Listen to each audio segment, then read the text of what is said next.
We are speaking about Africa because we are in Africa and because we are focusing on the continent of Africa.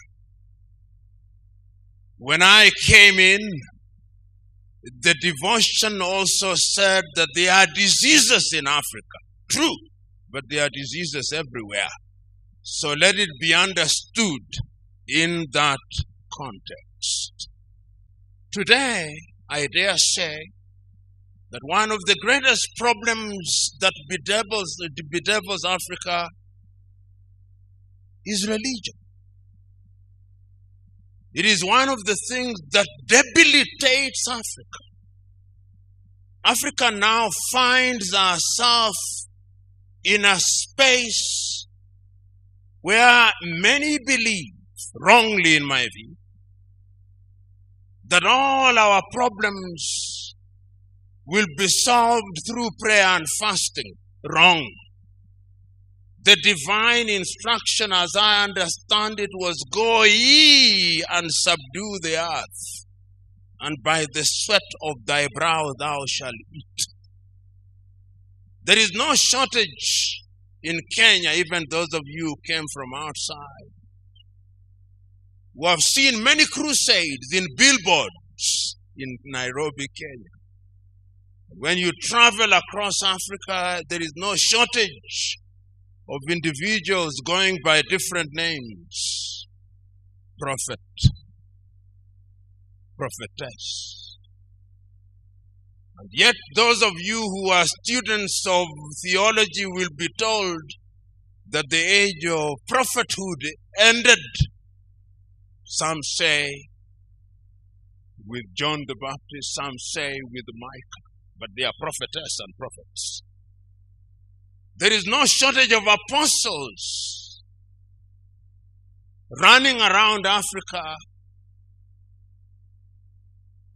producing rabbits out of hats in the name of fake miracles. There is no shortage of them. That is part of the African problem, but we do not want to confront it, particularly you theologians. You do not want to confront it. There is now a theology in Africa of making people feel good without making them good. That is wrong theology. It is unbiblical and is dangerous to Africa. Because the Bible that I read does not say it. The Bible that I read is specific and unequivocal. The Bible that I read also tells me in Matthew 24:24 that in the last day there will be many Christs. They'll come, and they are coming now, many of them. They shall work wonders, and that they would even lead the very elect, but for divine intervention. That Bible I read, and I suspect we also read the same Bible. The Bible that I read in Paul's second letter to Timothy at 3 also tells me that in the last day there shall be a form of Christianity where people will be lovers of themselves, and they would cheat everybody just like Jannes and Jambres did to Moses in the desert. I read that Bible.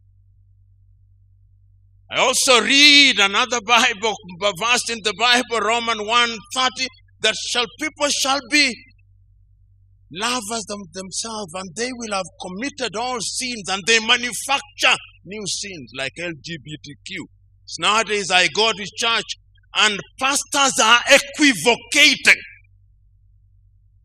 My own church, I saw in England the clergy coming complete with a dog's collar, apologizing for people who are engaged in LGBTQ. Saying that God loves them. Yes, He does, but God does not love sin. And the last time I checked, and the Bible has not been revised, one of the reasons why Sodom and Gomorrah was destroyed was because they engaged in those.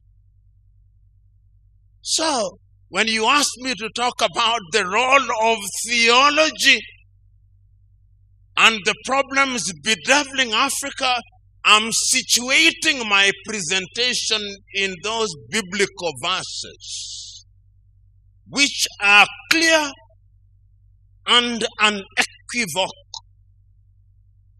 Africa and Africans, like all peoples, face numerous problems, and human beings face numerous problems.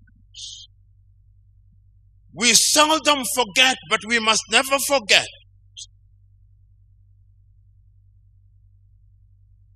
that this continent and our people were enslaved. We must never forget that. You must never forget that 18 million Africans were taken from the eastern part of Africa into the Arab world, and men were castrated. You must never forget that. Because the effect of it is with us today. We must never forget that over 12 million Africans were taken to the Caribbean, taken to Europe and America. We must never forget that. We must never forget that in Southern Africa, the apartheid regime was underwritten through verses from the Bible by the Dutch Reformed Church. We must never forget that. Upon a theology based in the Bible. Fact. We must never forget that the Roman Catholic Church was involved in slavery, and they have apologized for it. We must never forget that the Church of England was involved in slavery, and they have apologized for it, using the Bible. Theology. Slaves, obey your masters like you obey Christ. In the Bible. Not revised. You go and read it. There is a verse like that. So when we talk about theology and African problems, we must remember that the effects of slavery are alive and with us today. When slavery was gone, it is Christians again, William Wilberforce. And I can, through history, see him standing in the House of Commons saying that slavery should be abolished, but that Africans should not be freed even when slavery is abolished and slave trade.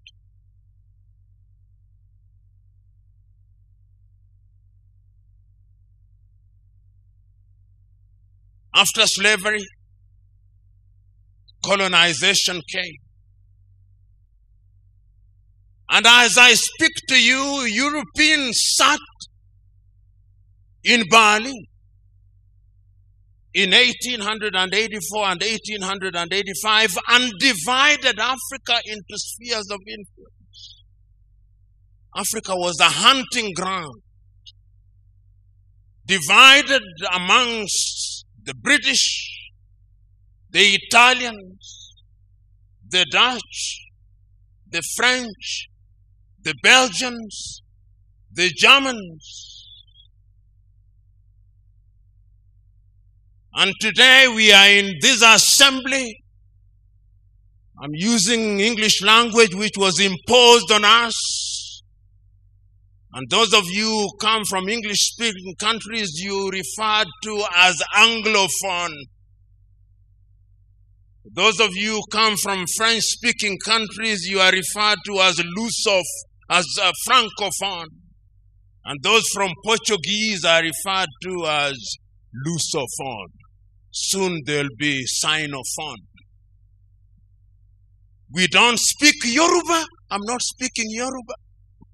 I'm not speaking Kiswahili. There is no Kiswahili interpreter here. There are only French and Portuguese and English. Part of the African problem. We are confused.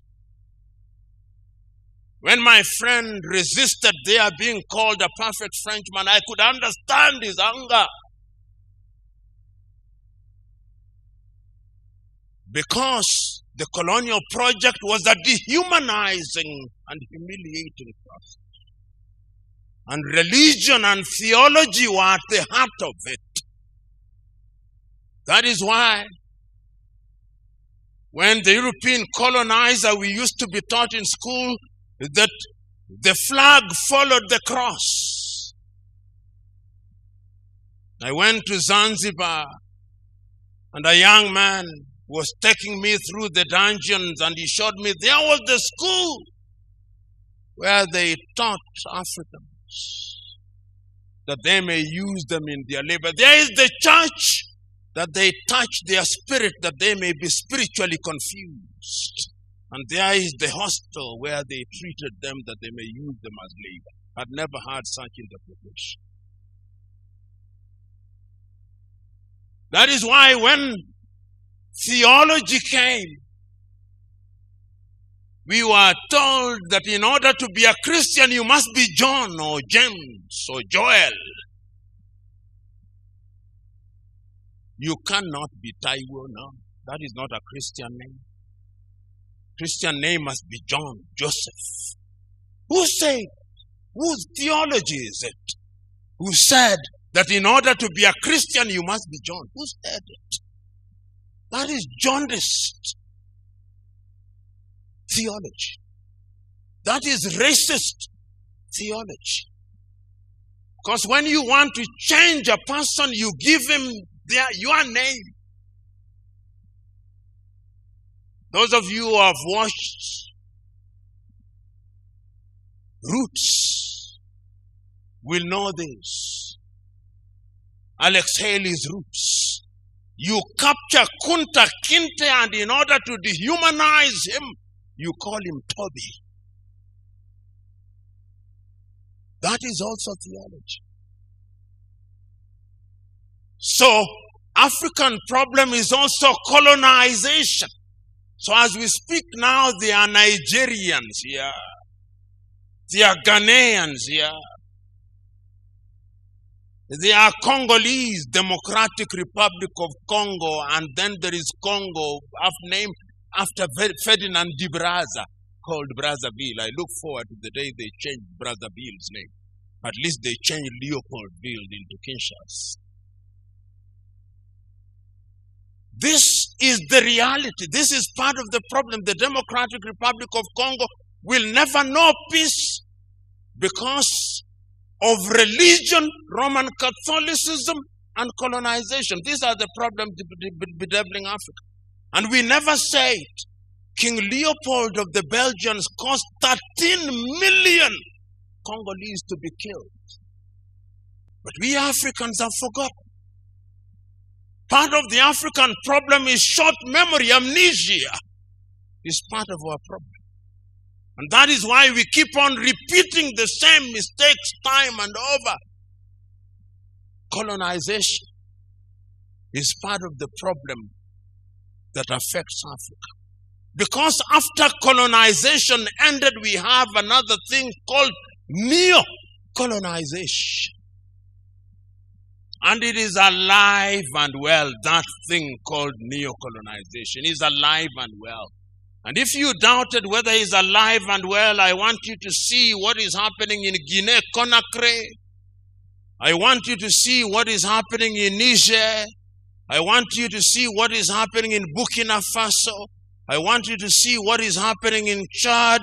And I want you to see the arrogance of the French president when he says, my ambassador shall not leave, my bases shall not be removed.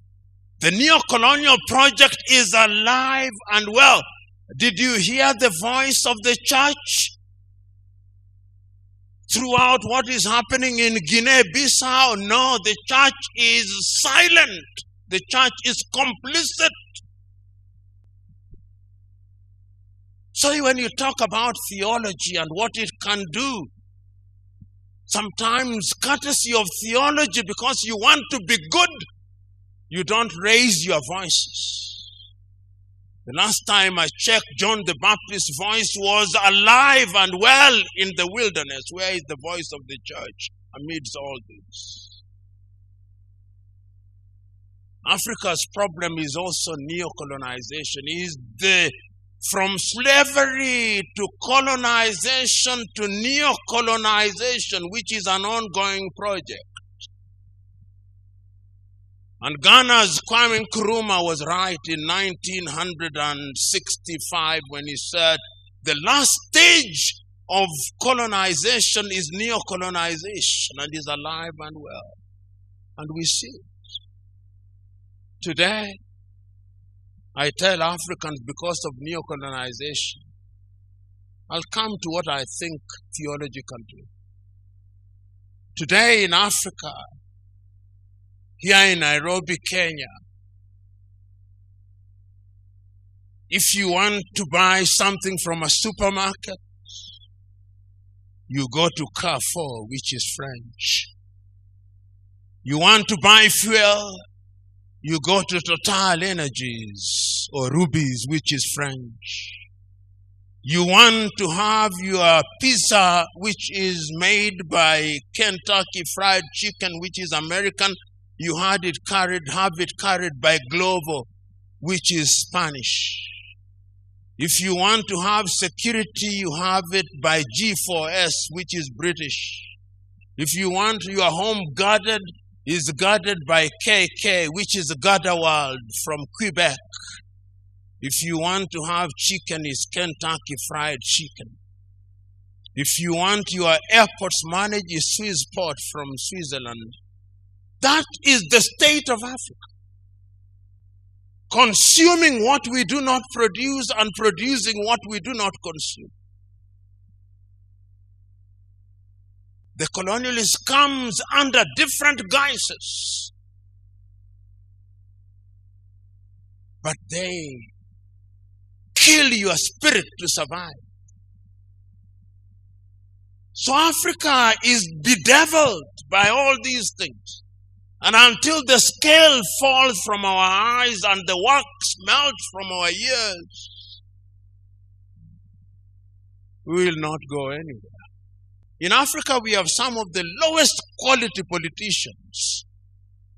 African countries say that they are democratic, they are kakistocratic.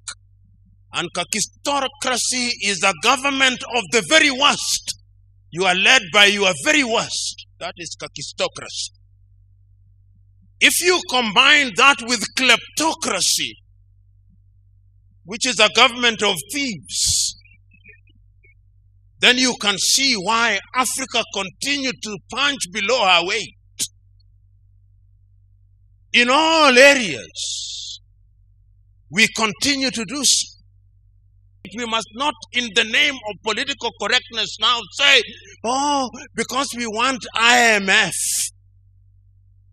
and World Bank to help Africa, therefore we must say, but God loves everybody. Yes, indeed He does. But He tells you to do things in a particular way. If we allow aberrations to be mainstreamed, then there is no sin. We are getting into a level where there is no untruth. Everything is right. Everything depends. That is the theology that is now beginning to emerge from Europe and America. Is going to be the dominant theology. And is going to have everything pegged on it. Uganda has had aid cut from it because the Ugandan president has spoken about it.